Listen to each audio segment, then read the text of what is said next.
Hello students, I am doctor Hina और आज हम पढ़ने वाले हैं न्यूक्लियर रिएक्टर्स के बारे में। आपके सिलेबस में न्यूक्लियर फिजन रिएक्टर इन्वॉल्व है।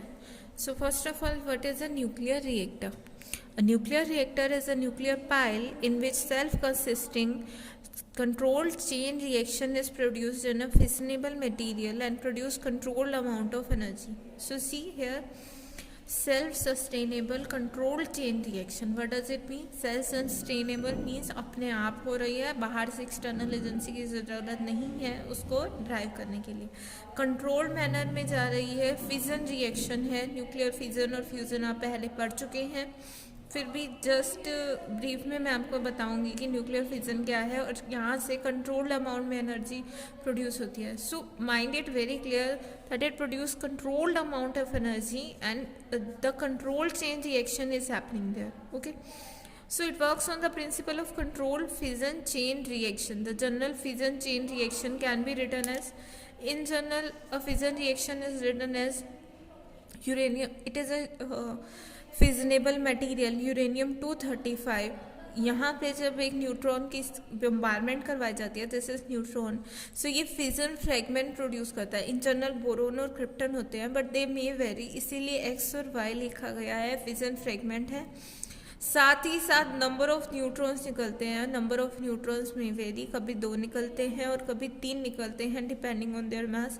और साथ ही साथ वास्ट अमाउंट ऑफ एनर्जी निकलती है और यहाँ शो की गई है, it is nearly 200 MeV। So X and Y are here fission fragments. M is the number of fast moving neutrons which are produced, and on the average there are 2.5 neutrons produce पर fission of uranium. 2.5 का ये मतलब नहीं है कि 2.5 neutron निकलता है, कभी 2 निकलते हैं कभी 3 निकलते हैं। सो प्रोबेबिलिटी रहती है वहाँ। और at least 1 out of 2.5 neutron must be available for fission sustainable fission reaction, और उनमें से एक कम से कम आगे रिएक्शन करने के लिए होना चाहिए। ये नहीं हो कि तीनों ही लॉस्ट हो जाएंगे, एब्जॉर्ब हो जाएंगे किसी में। And before moving further to the details of nuclear reactor, let me show you a chain reaction of uranium-235 fission. Initially a stray neutron, or you can say a slow neutron या thermal neutron initiate fission. uranium-235 आपके पास material है, फिजनेबल material, इस पे strike होकर ये 2 part में टूट जाता है, fission fragments X1 and X2, और साथ ही 3 न्यूट्रॉन निकलते हैं। एक न्यूट्रॉन हो सकता है कि लॉस करे, फर्स्ट स्टेज में मे बी लॉस्ट, दूसरा यूरेनियम को प्लूटोनियम में कन्वर्ट करता है, और जो एक बचता है वो फर्दर यूरेनियम का कन्वर्ट कर देता है, किसमें?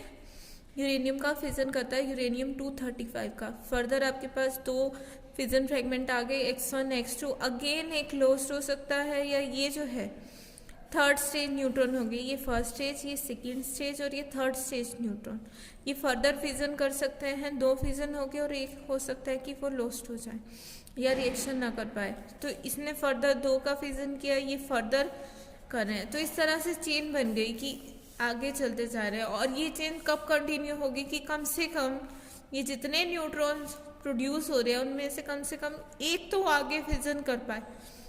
सो कंट्रोल का मतलब है कि हम कंट्रोल कर सकते हैं कि कितने नंबर ऑफ न्यूट्रॉन्स बचेंगे हर एक स्टेज पे जो आगे फर्दर फिजन प्रोड्यूस करेंगे। Okay, so this is a chain reaction for uranium 235 fission. Now general aspects of a reactor design.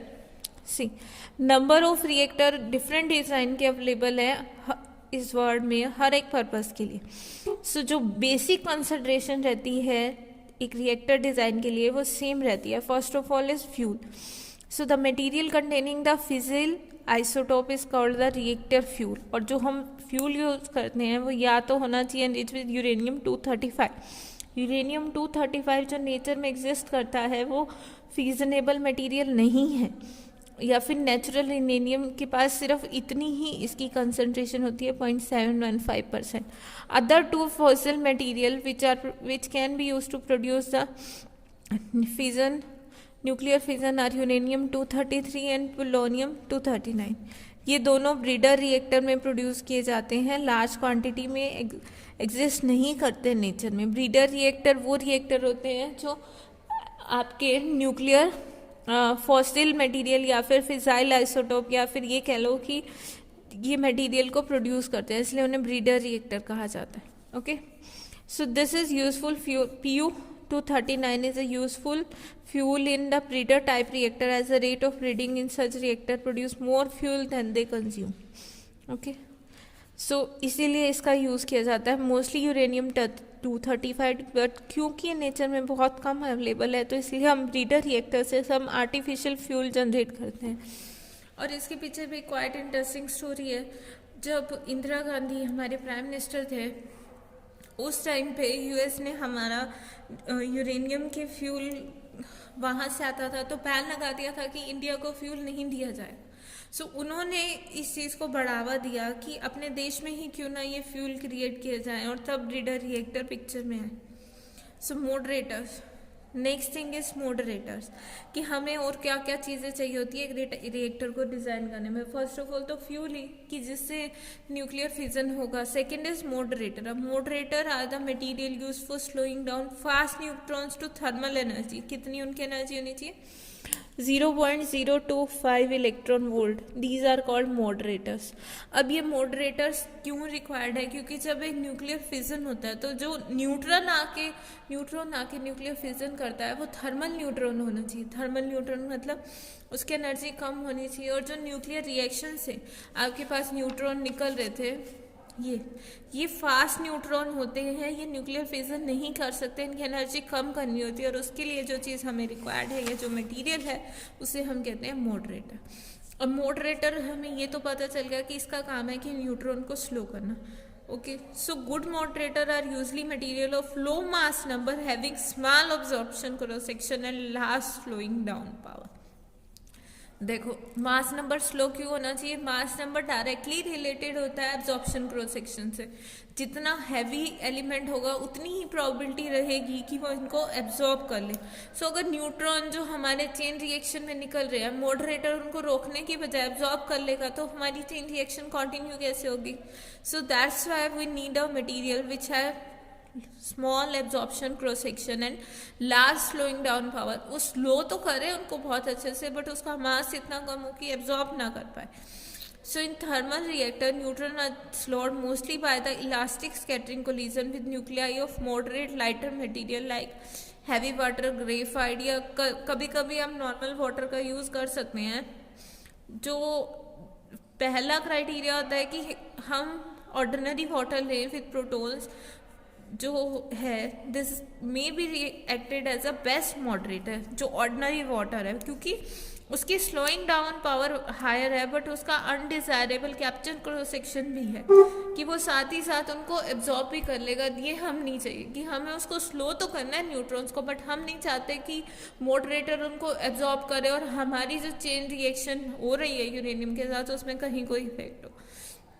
But जो ऑर्डिनरी वाटर होता है वो उसको बहुत अच्छे से स्लो तो कर पाता है बट साथ ही साथ एब्जॉर्ब कर लेता है। इसीलिए हम ऑर्डिनरी वाटर का यूज़ नहीं करते, इंस्टेड ऑफ दैट हम हैवी वाटर का यूज़ करते हैं। हैवी वाटर का यूज़ क्यों करते हैं? क्योंकि इसका एब्जॉर्प्शन क्रॉस सेक्शन बहुत कम है। सो कुछ मोस्टली केसेस में हम हैवी वाटर का यूज़ करते हैं फॉर न्यूट्रॉन मॉडरेशन। बट इसके साथ साथ आप ग्रेफाइट, बेरिलियम और उसके ऑक्साइड का भी यूज़ कर सकते हैं good as a moderator material. कभी कभी अगर हम ग्रेफाइट की बात करें तो ग्रेफाइट को एज अ रिफ्लेक्टर भी एम्प्लॉय करते हैं रिएक्टर में। इसका एब्जॉर्प्शन क्रॉस सेक्शन बहुत कम है और सेकंड हाईएस्ट मॉडरेटिंग रेशियो है जितने भी मॉडरेटर हैं। मॉडरेटिंग रेशियो सेकंड हाईएस्ट होने का क्या मॉडरेटिंग रेशियो मीन्स उसके स्लो करने की एबिलिटी। सो बोथ बेरिलियम और उसके ऑक्साइड भी अच्छे मॉडरेटर हैं, बट वही है कि ये चीज़ें एक्सपेंसिव हो जाती है। और मेटेलिक बेरिलियम की बात करें in comparison to the graphite and water, so इसीलिए हम ज़्यादा यूज़ करते हैं मॉडरेटर में हैवी वाटर का, जो कि इतना आप कह लो कि इकोनॉमिकली भी ठीक रहता है और साथ ही साथ मॉडरेटिंग एबिलिटी भी उसकी सही है। बट जहाँ पे हमें हायर प्रिसीजन चाहिए होता है या फिर हाई टेम्परेचर पे काम कर रहे हैं तो जो वाटर है वो बॉयल करना शुरू हो जाता है and that is unwanted thing कि आपका पानी बॉयल करने लगे, वेपर बने, तो वो मॉडरेटर का काम नहीं कर पाएगा। तो वहाँ पे हम यूज़ नहीं करते हैं इसका, वहाँ पे हम ग्रेफाइट का यूज़ करते हैं। या फिर अगर हमें बहुत अच्छे से मॉडरेट करना है और हमें आपकी कोस्ट की तरफ ध्यान नहीं देना तो हम मेटेलिक बेरिलियम का यूज़ करते हैं। Okay. The next thing which is considering while designing a nuclear reactor is the reflector. So अब आपके पास चेन रिएक्शन में यूरेनियम का फिजन हो रहा था और साथ ही साथ आपके पास 3 न्यूट्रॉन निकल रहे थे और वो फर्दर न्यूट्रॉन अगर हमें उनमें से कम 1 न्यूट्रॉन चाहिए न्यूक्लियर रिएक्शन को कंसिस्टेंट रखने के लिए, हमने उन्हें स्लो तो कर दिया बट ज़रूरी तो नहीं एक पर्टिकुलर डायरेक्शन में निकल रहे हो सकता है कि वो न्यूक्लियर मटेरियल को या जहाँ पे ये रिएक्टर बना वो छोड़ के बाहर चले जाए, उसके किसी भी डायरेक्शन में बाहर निकल सकते हैं वो। सो दैट्स वाई वो यूज़ रिफ्लेक्टर ताकि वो जो न्यूट्रॉन की लीकिंग है लीकेज को कम कर पाए। So for reducing neutron leakage a reflector is closely fitted around the reactor assembly and serves to prevent the neutrons from escaping the reactor उनको रिफ्लेक्ट कर देता है ताकि वो सारे के सारे असेंबली में रहें और हम रिएक्टर मटेरियल का अगेन एब्जॉर्प्शन क्रॉस सेक्शन कम होना चाहिए और रिफ्लेक्शन क्रॉस सेक्शन ज़्यादा होना चाहिए और हाई स्कैटरिंग प्रोबेबिलिटी होनी चाहिए। एब्जॉर्प्शन कम क्यों होना चाहिए? क्योंकि अगर वो एब्जॉर्ब कर लेगा तो हमारी चेन रिएक्शन में फिर से प्रॉब्लम आ जाएगी। और इसके लिए कौन कौन से मटेरियल यूज़ करते हैं? निकेल, थोरियम और यूरेनियम 238 उसका यूज़ करते हैं। So these are very good reflector. Next thing is reactor coolants. Reactor generally consist of a large amount of, जब न्यूक्लियर फिजन होता है एक ही यूरेनियम के फिजन में 200 MeV एनर्जी निकलती है which is a huge amount और इतनी ज़्यादा एनर्जी टेम्परेचर का बहुत ज़्यादा राइज कर देगी अगर उससे फटाफट नहीं हटाया गया। सो पावर रिएक्टर उस हीट का फर्दर यूज़ कर सकते हैं कि उसको वेस्ट ना जाके हम उससे स्टीम बना सकते हैं, स्टीम इंजन डिराइव कर सकते हैं, हीट एनर्जी का यूज़ कर सकते हैं। So the material which use to remove heat from a nuclear reactor और from the reactor core is known as the coolant. Ideal coolant किस तरह का होना चाहिए कि न्यूट्रॉन पे वो लिटिल इफेक्ट डाले एज पॉसिबल, कि वो उनको कुछ ना करे, सिर्फ एनर्जी बाहर लेके जाए, doesn't react with other material जिनके वो कांटेक्ट में आए। लो वेपर प्रेशर होना चाहिए कि ये ना हो कि वो इवेपोरेट हो जाए ज़्यादा हीट होने से, इजीली हटा ले, easy can remove large amount of heat at low cost of pumping. ये ना हो कि बहुत हाई उसको पंपिंग पावर देनी पड़ रही है, हमारी कॉस्ट बढ़ जाए। कॉस्टली नहीं होना चाहिए, इजी होना चाहिए हैंडल करने में। और एक्चुअल में कोई रिएक्टेंट ऐसा नहीं होता, कोई कूलेंट ऐसा नहीं है जो सभी की सभी कंडीशंस को फॉलो करे, तो हमें कहीं ना कहीं पे एडजस्टमेंट करनी पड़ती है, कॉम्प्रोमाइज़ करना पड़ता है। सो कॉम्प्रोमाइज़ रिक्वायरमेंट पे बेस्ड है। कभी तो हम ऑर्डिनरी वाटर या हैवी वाटर का भी यूज़ कर लेते हैं कूलेंट में, और किसी किसी केस में हम लिक्विड मेटल्स तक भी चले जाते हैं, सोडियम, मरकरी, और कभी gas coolant like air, helium, carbon dioxide या नाइट्रोजन हाई प्रेशर पे ले लेते हैं। सो अगर आपका रिएक्टर ऑर्डिनरी टेम्परेचर पे वर्क कर रहा है तो हैवी या लाइट वाटर का आप यूज़ कर सकते हो कूलेंट के लिए। बट अगर हाई टेम्परेचर पे रिएक्टर वर्क कर रहा है तो हाई प्रेशर चाहिए बॉयल रोकने के लिए, तो उस टाइम हम किसका यूज़ करते हैं? लिक्विड मेटल्स का। Okay, so depending on what is your condition, आपकी कॉस्ट कितनी है, वो सब चीज़ें ध्यान में रखते ही हम कूलेंट सिलेक्ट करते हैं। Next thing is control material. अब हमने न्यूक्लियर रिएक्शन की बात की कि न्यूक्लियर रिएक्शन हो रही है, न्यूक्लियर रिएक्शन में यूरेनियम आ रहा है, 3 न्यूट्रॉन्स निकल रहे हैं, उनको हमने स्लो कर लिया है, हमने रिफ्लेक्टर लगा लिए ताकि न्यूट्रॉन उस असेंबली से बाहर ना जा पाए, कूलेंट लगा लिए ताकि वो एनर्जी बाहर निकाले। बट साथ ही साथ प्रिंसिपल में था कि you should have a control nuclear reaction. तो अगर एक के बाद 3 निकलेंगे, 3 के बाद 6, 3 से वो आगे न हो जाएंगे, वो फटाफट बढ़ते जा रहे हैं। So you there should be a means to control this, otherwise nuclear fission control ना रह के आपके पास वहाँ क्या हो जाएगा? एटम बम क्रिएट हो जाएगा, सो एनर्जी बहुत ज़्यादा आ जाएगी। सो आपको क्या चाहिए? Control material. So thermal reactor में कंट्रोल किससे? अब कंट्रोल करना है, यानी कि अगर एक स्टेज पे 1 से 3 बन रहे हैं तो वो 3 में से सिर्फ आगे 1 ही जाए। ओके, सो वो ताकि रिएक्शन भी सेल्फ सस्टेनेबल रहे बट साथ ही साथ कंट्रोलेबल भी रहे, आगे भी चलती रहे। मतलब एक ही न्यूट्रॉन आपके पास बचे, बाकी रेस्ट ऑफ द न्यूट्रॉन वो एब्जॉर्ब हो जाए by control material. So by using suitable absorber of neutron, the reactor is not allowed to become supercritical. Super critical कहते हैं कि जब रिएक्शन कंट्रोल में ना रहे, सो के को हम एक लिमिट तक रखते हैं, नियरली 1.05, 1 ही रखना चाहिए। 1.05 इसलिए रखते हैं क्योंकि जो बाकी मटेरियल यूज़ किए हैं लाइक मॉडरेटर, रिफ्लेक्टर, वो भी कभी कभी न्यूट्रॉन को एब्जॉर्ब कर लेते हैं, इसलिए थोड़ा सा साथ रखा गया है। So the control elements are commonly located in the core in the form of other rods और प्लेट्स। ये सब मैं कर रही हूँ, अगर आप इसके बाद हम एक्चुअल पिक्चर देखेंगे वहाँ से आपको और क्लियर हो जाएगी ये चीज़।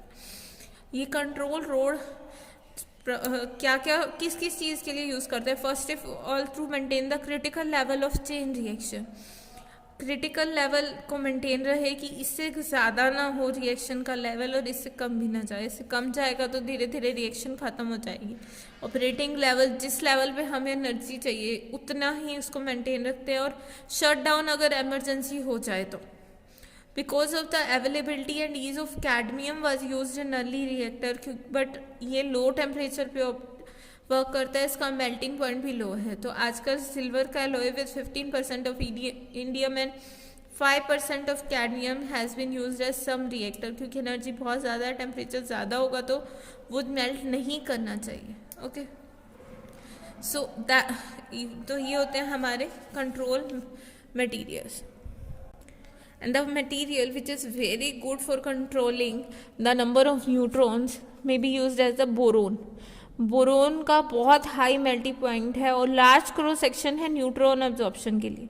सो जब बोरोन का यूज़ करते हैं स्टेनलेस स्टील में इनकॉर्पोरेट कर लेते हैं एल्यूमिनियम या कार्बन के साथ, तो इन कंट्रोल एक रोड की फॉर्म में लग जाता है। सो इनको हम सेफ्टी रोड्स भी कहते हैं। इस रोड को जब हमें चाहिए कि रिएक्शन बंद कर दो तो बिल्कुल अंदर डाल देते हैं, और जब चाहिए कि रिएक्शन एक क्रिटिकल लेवल पे हो तो बाहर निकाल लेते हैं उसके अकॉर्डिंग। और कभी इमरजेंसी हो तो फटाफट से इनको अंदर डाल दिया जाता है, और इस प्रोसेस को हम बोलते हैं स्क्रैमिंग। नेक्स्ट एंड लास्ट थिंग जो कि आपको ध्यान रखनी है रिएक्टर डिज़ाइनिंग में, that is reactor shielding. Nuclear reaction हो रही है, एक्सेप्ट फॉर जो बहुत लो टेम्परेचर पे है, सभी में इंटेंस न्यूट्रॉन्स प्रोड्यूस होते हैं और गामा रेडिएशन जो कि हार्मफुल है और बहुत डेंजरस है ह्यूमन हेल्थ के लिए। सो इसीलिए हम न्यूट्रॉन और गामा रेडिएशन की डोज को ध्यान में रखते हुए रिएक्टर कोर मटेरियल है इनसाइड का, जहाँ पे ये सब रिएक्शन हो रही है, कूलेंट है और ये सब कुछ है। सो उसको हम सराउंड करते हैं एक रेडिएशन शील्ड से, कंक्रीट की बनाई जाती है बहुत मोटी, और साथ ही में हैवी मटेरियल उसमें डाले जाते हैं लाइक लेड, बोरोन और स्टेनलेस स्टील। उसके साथ बहुत मोटी सी शील्ड बनाई जाती है ताकि रेडिएशन बाहर ना आए। Okay, so this is one thing कि बेसिक एस्पेक्ट्स क्या क्या होते हैं रिएक्टर डिजाइनिंग के लिए। अब रिएक्टर की classification. Now the classification of fission nuclear reactor. First classification उनकी टाइप के अकॉर्डिंग की जाती है। First one is homogeneous reactor, second one is heterogeneous reactor. नाम से क्लियर है, होमोजीनियस रिएक्टर है, इसमें न्यूक्लियर फ्यूल, मॉडरेटर सब कुछ जो है लिक्विड फॉर्म में रहता है। और हेट्रोजीनियस में न्यूक्लियर फ्यूल रोड की फॉर्म में है, प्लेट्स की फॉर्म में है, होलो सिलेंडर है, रेगुलर पैटर्न में उसको अरेंज करते हैं। और जो कूलेंट है वो लिक्विड की फॉर्म में है, मॉडरेटर अलग पाइस है। उसमें क्या करते हैं, होमोजीनियस में सब कुछ मिक्स करके एक सोल्यूशन बना दिया जाता है। बट इसमें क्या है, इसमें कंट्रोल करना थोड़ा सा मुश्किल हो जाता है और इसका आउटपुट भी कम है क्योंकि मॉडरेटर भी अंदर है, कंट्रोल रोड भी उसी मटेरियल में है। तो ज़्यादा हम हेट्रोजीनियस रिएक्टर्स का यूज़ करते हैं। सेकेंड क्लासिफिकेशन जो बेस्ड है उनके टेम्परेचर के अकॉर्डिंग है कि फर्स्ट इज थर्मल रिएक्टर्स। ये न्यूट्रॉन्स का यूज़ करते हैं जिनकी एनर्जी 0.025 इलेक्ट्रॉन वोल्ट है। Intermediate reactor they use neutrons of energy 1 to 10 kV। Fast reactor uses neutrons of energy up to 10 kV। Third classification उनके पर्पस के हिसाब से कि किस पर्पस के लिए उनको डिज़ाइन किया जा रहा है। First one is research reactor. They are used in physics, chemistry labs, biology की रेडियो आइसोटोप नए नए प्रोड्यूस कर रहे हैं, रिसर्च एक्टिविटी हो रही है, क्या क्या फैसिलिटी यूज़ है तो वहाँ पे इनका यूज़ किया जाता है। और इस तरह का एक रिएक्टर इंडिया में है, Bhabha atomic research centre Mumbai में, ट्रॉम्बे में। और जो बार्क है ये रिसर्च इंस्टीट्यूट है और यहाँ पे जो अलग अलग रिसर्च रिएक्टर हैं that are Apsara, the first nuclear reactor in India, CIRUS, Zerlina, Dhruva and Purnima. Second होते हैं प्रोडक्शन रिएक्टर जो कि जिनका प्राइमरी यूज है फर्टाइल मटेरियल को फिजनेबल मटेरियल में कन्वर्ट करना, जिसे आप लीडर रिएक्टर्स भी कहते हैं। ब्रीडियर रिएक्टर बेसिकली यूज होते हैं न्यूक्लियर फ्यूल को प्रोड्यूस करने में, और साथ ही साथ जो न्यूक्लियर फ्यूल प्रोड्यूस करते हैं इनका फास्टर रेट है एज द फ्यूल कंज्यूम। ये ना हो कि हमें बहुत ज़्यादा फ्यूल देना पड़े और बहुत कम न्यूक्लियर फ्यूल मिल रहा हो। So breeder reactor is very useful. Third one is a power reactor. इस तरह के जो रिएक्टर है न्यूक्लियर एनर्जी का यूज़ कर रहे हैं इलेक्ट्रिसिटी प्रोड्यूस करने में, और इंडिया में बहुत ज़्यादा न्यूक्लियर पावर रिएक्टर हो गए हैं, like Madras atomic power station अटकल, Narora atomic power station UP में है, Tarapur atomic power station Maharashtra, Rajasthan atomic station Kota. So बहुत सारे एटॉमिक पावर स्टेशन हैं जब अब हम एटॉमिक एनर्जी का यूज़ कर रहे हैं पावर कंजप्शन के लिए।